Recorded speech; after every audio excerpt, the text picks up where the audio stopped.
In Section 1B, you will learn the following concepts: finger numbers, middle C position, repeats, and time signatures in 4/4 and 6/8 time.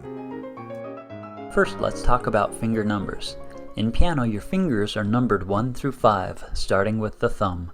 You can practice a moment by looking at the back of your right hand and moving your fingers one at a time, starting with your thumb and saying out loud, 1, 2, 3, 4, 5. Now try mixing up the numbers. 2, 5, 3, 1, 4, 5, 3, 2, 1. Good. Now when you see a number over a note, what it is telling you is which finger you are supposed to use. The number 3 means you are supposed to use your third finger to play that note. Next, we will learn about middle C position. You will need to locate middle C on your keyboard, then place both thumbs so that they share middle C. The other fingers should lay out so that each finger is placed over the next key. Let's practice with this song.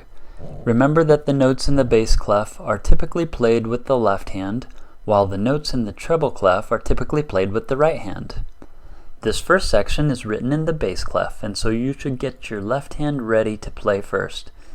Next, identify that this note is C, and notice the number 1 below the note, which indicates that you are supposed to use your left hand thumb to play this C.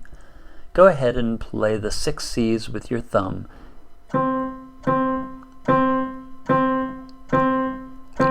Then notice the note drops down 1 note to the B, so play your second finger on the B.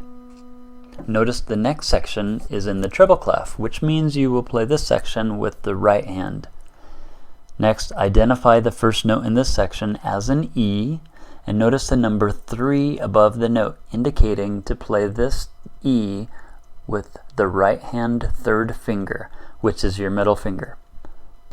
Play all 4 E's. Then notice the change in the next measure when it moves up 1 note to the F, which is played twice with the 4th finger. And the last note on this line drops down 2 notes to the D, which is played by the 2nd finger.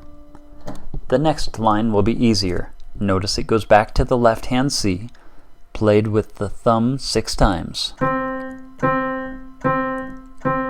Then it drops a step to the B with the 2nd finger. The right hand plays the E 3 times, skips down to the C with the thumb, steps up with the D on the 2nd finger, and back down to the C with the thumb. Excellent. The repeat sign looks like this. This sign tells you to go back to the beginning of the song in most cases and play it again.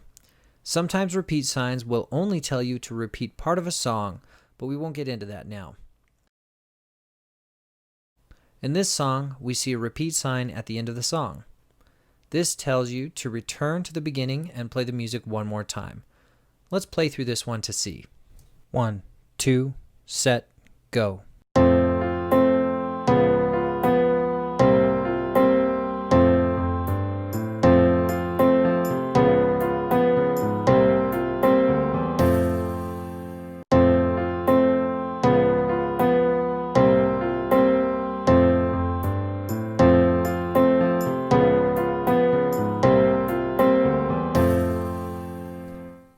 That's it. Repeats are simple and easy to perform. Up to this point, we have been playing music in 4/4 time. Notice it says 4/4 here at the beginning. 4/4 tells us that we can fit 4 quarter notes into a measure. We also need to know the 6/8 time signature in this section. Notice that we can fit 6/8 notes into each measure. In most cases, we are going to accent the 1st and the 4th eighth note when playing in 6/8 time. Listen to this example of 6/8 music. Also remember that the 1st and the 4th eighth note of each measure should be accented. Set, go.